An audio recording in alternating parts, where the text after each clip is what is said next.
రాకాలోకంకి స్వాగతం. ఈ కంటెంట్ మీకు నచ్చినట్టయితే లైక్ చేయండి, మీ బంధుమిత్రులకి షేర్ చేయండి.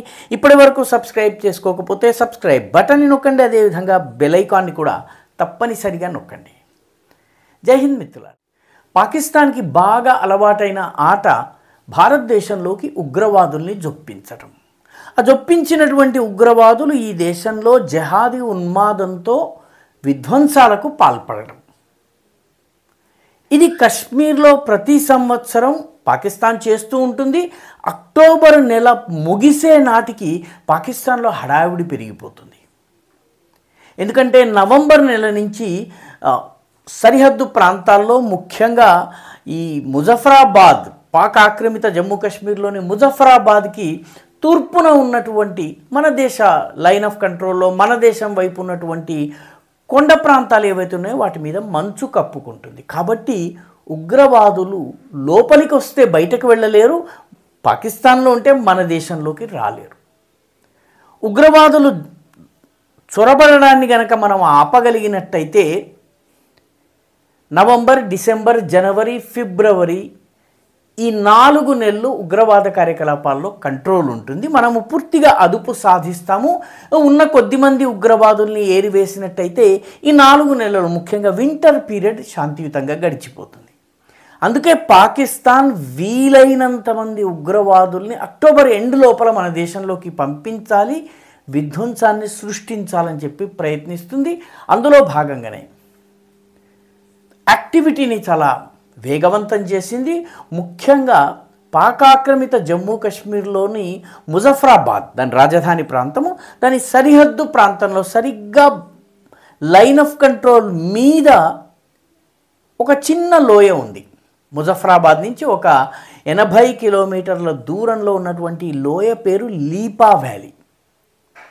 ఈ లీపా వ్యాలీలో లాంచ్ ప్యాడ్స్ ఉంటాయి. ఈ లాంచ్ ప్యాడ్స్లో ఉగ్రవాదుల్ని జమ చేసి వాళ్ళని సరైన సమయం రాగానే వాళ్ళని మన దేశంలోకి జొప్పించే ప్రయత్నం జరుగుతుంది.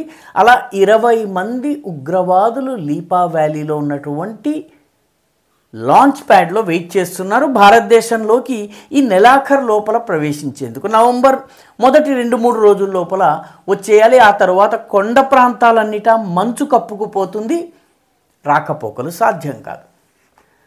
అందుకని ఈ లీపా వ్యాలీలో ఈ మధ్య కాలంలో 2 ఇన్ఫిల్ట్రేషన్ అటెంప్ట్స్ జరిగినాయి, జొరపడేందుకు ప్రయత్నం జరిగింది.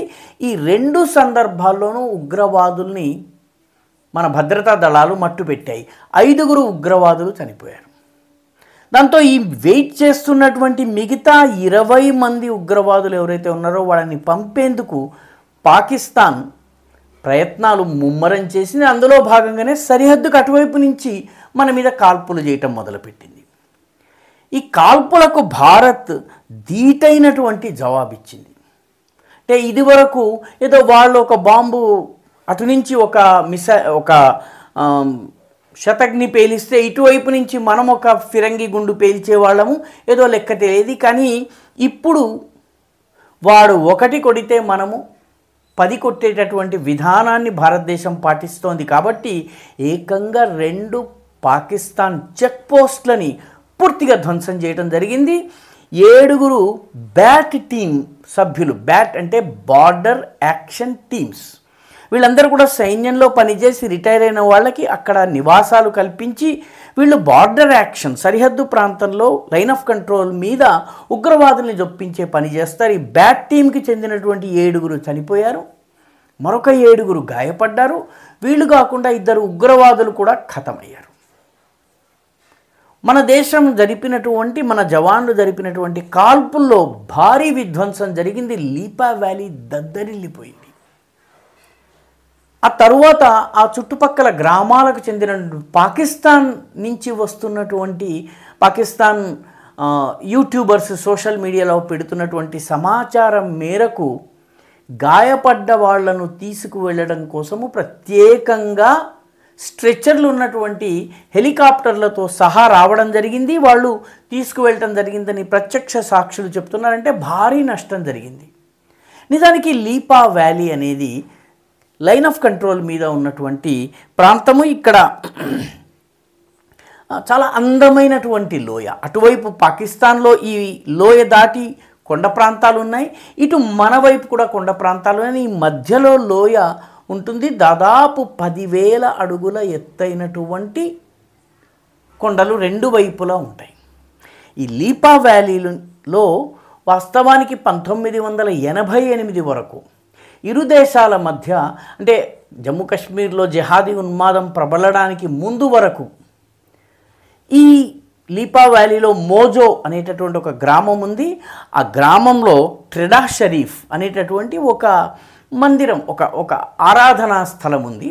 ఈ ట్రెడా షరీఫ్ అనే ఆరాధనా స్థలం యొక్క వాకిలి పాకిస్తాన్లో, అంటే పాక్ ఆక్రమిత జమ్మూ కాశ్మీర్లో ఉంటే దాని యొక్క వెనక భాగం ఏదైతే ఉందో పెరడు, అది భారతదేశపు లైన్ ఆఫ్ కంట్రోల్లోకి తెరుచుకునేది. సంవత్సరంలో ఒకసారి ఈ ట్రెడా షరీఫ్లో ఉర్స్ జరుగుతుంది. ఈ ఉర్స్కి ఇటు భారతదేశం నుంచి ప్రజలు వెళ్ళేవాళ్ళు, అటు పాకిస్తాన్ నుంచి ప్రజలు వచ్చేవాళ్ళు. 1 రోజు 2 రోజులు ఈ ఉర్స్ సంబంధించిన కార్యక్రమాలు జరుగుతున్నంత వరకు ప్రజల రాకపోకలు జరుగుతూ ఉండేవి. మన సైన్యం కూడాను పాకిస్తానీ జవాన్లకి గిఫ్ట్లు ఇచ్చుకోవడం ఇదంతా జరుగుతూ ఉండేది. ఈ లోయ నుంచి లీపా నది ప్రవహిస్తుంది. ఈ లీపా నది వెళ్ళి జీలం లోపల మళ్ళీ కలిసిపోతుంది. ఈ ప్రాంతంలో సంవత్సరానికి ఒకసారి ఈ ఉర్స్ జరిగేది.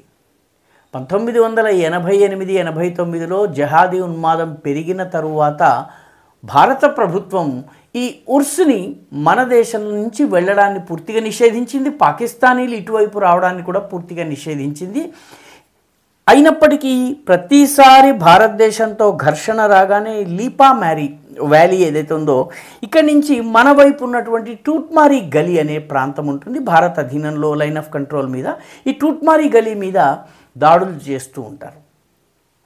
ఈసారి భారతదేశం ఇచ్చినటువంటి జవాబుతో, దీటైన జవాబుతో, భయంకరమైనటువంటి కాల్పుల మూత, బాంబుల మూతతో పాకిస్తాన్ దద్దరిల్లిపోయింది. పాకిస్తాన్లో లైన్ ఆఫ్ కంట్రోల్కి అటువైపు ఉన్నటువంటి ప్రాంతాలు దద్దరిల్లిపోయినాయి.